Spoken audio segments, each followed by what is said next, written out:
చంద్రబాబు ఏదో ఒక విధంగా అధికారంలో కూర్చోబెట్టడానికి భారతీయ జనతా పార్టీ కావాలి. రాష్ట్రం సర్వనాశనం అయిపోయినా పర్వాలేదు. ఇదే ధోరణితో వ్యవహరిస్తున్నారు. కాదని చెప్పమంటున్నా నేను. కాదు అని కేంద్ర మంత్రుల్ని, రాష్ట్ర మంత్రుల్ని, మా మిత్రుడు రామానాయుడిని చెప్పమంటున్నా. పచ్చ చొక్కా దిగుతున్నాడు కదా రోజు, పోలవరం అని చెప్పమంటున్నా నేను. రేపు చెప్పను 41.15 కాదని మొన్న చెప్పాడు. కాదని ఇల్లు కాదు, కేంద్ర ప్రభుత్వం జలశక్తిని చెప్పమనండి. జలశక్తి వాళ్ళు కమిటీ గారు, ఎందుకంటే అయిపోయింది ఒడంబడిగా, ముంచేశారు. గోదావరిలో పోలవరాన్ని ముంచేశారు. ఒకటి.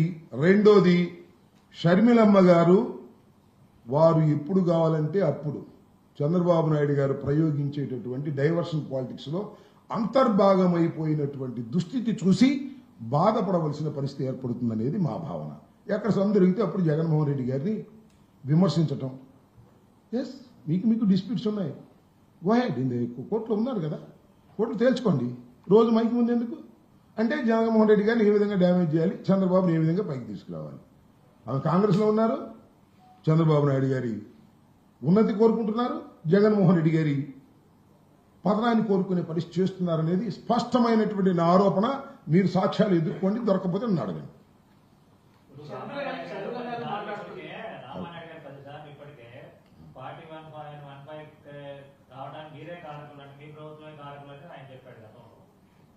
అంటే శర్మాజీ అంటే ఒప్పుకున్నాడుగా, పార్టీ 1.15కి కట్టుబడి అంతవరకు అయిపోయిందని ఒప్పుకున్నాడా? ఒప్పుకుని మేం కానం అంటున్నాడా? ఏమిటి నాకు మేం కానం? నువ్వు ఉన్నావుగా, సరి చేయి. మేం కానం కాదు, మేము కానం అని అంటున్నావు. నువ్వు సరి చేయి, ఉన్నావుగా, సీట్లో కూర్చున్నావుగా, చక్రం నిప్పుతున్నారుగా. చక్రం నాట్ ఎట్ ఆల్. నేను ఎప్పుడు ఒకటే చెప్తున్నా, నాకు కొన్ని విషయాలు చాలా క్లియర్ గా తెలుసు. 41.15 ఒక స్టేజ్, 45.72 రెండో స్టేజ్, 41.15కి 45.72కి రెండింటికి కూడా నిధులు ఇవ్వాల్సిందే అని మేము చాలా స్పష్టంగా చెప్పాము, అంగీకరించారు. చంద్రబాబు వచ్చాడు 41.15కి క్లియర్ చేశాడు. ఇదిగో దీనిలో చాలా క్లియర్ గా ఉంది. Balance central grant for the project limit to 1,200,157.53 crores. Ramanaidu ఎన్నిసార్లు చెప్తే ఏం ఉపయోగం చెప్పు, నాకు అర్థం కాదా.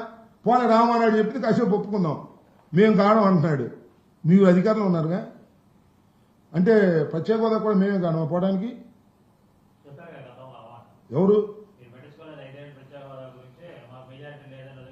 అది వేరే, రెండో అంశం శర్మ. అది ఇప్పుడు ప్రత్యేక హోదాని దించేసింది ఎవరు? చంద్రబాబు మేమా? చెప్పు నాకు. మేము మళ్ళా రేపు 45.75కి మేము అధికారంలోకి వచ్చామనుకోండి, రమ్మన్నా రాకుండా పోద్దేమో. ఒకసారి దించేసిన తర్వాత దించేశాడుగా. ఏమన్నాడు చంద్రబాబు నాయుడు గారు డైలాగు? ప్రత్యేక హోదా కన్నా ప్రత్యేక ప్యాకేజ్ చాలా గొప్పది అన్నాడా? అనలేదా? మీ పేపర్లో రాయలా హెడ్డింగ్ పెట్టి అన్ని పేపర్లో? తర్వాత మళ్ళా ఆ మోడీతో తగదనంగానే ప్రత్యేక హోదా కావాలని కూరగాయలు దాంట్లేసి మెళ్ళ కూర్చున్నాడు. ఇక్కడ ఎందుకు ఈ డ్రామాలు నాకు అర్థం కాలేదు. ఇవాళ నేను చెప్తున్నా, చాలా స్పష్టంగా చెప్తున్నా పత్రికాముఖంగా, 41.15కి కుదించేశారు, చేతులు ఎత్తేశారు. దానికి చంద్రబాబు నాయుడు గారు అంగీకరించారు. అంగీకరించకపోతే కేంద్ర ప్రభుత్వం జలశక్తి నుంచి ఒక నోటు రిలీజ్ చేయమనండి.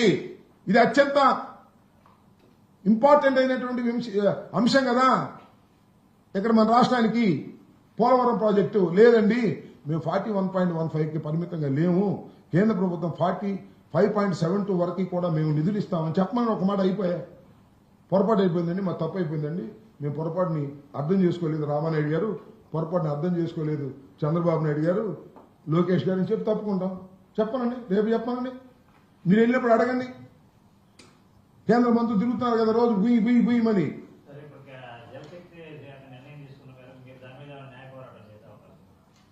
ఇప్పుడు న్యాయ పోరాటం ముందు, ఇప్పుడు ఇది న్యాయ పోరాటానికి సంబంధించిన అంశం కాదు. ఇది చట్టంలో ఇప్పుడు ప్రత్యేక హోదా ఎత్తేస్తే న్యాయ పోరాటం చేశామా? ప్రభుత్వం వాళ్ళు ఉన్నారు కదా, ఐఎమ్ క్వశ్చనింగ్ ది గవర్నమెంట్.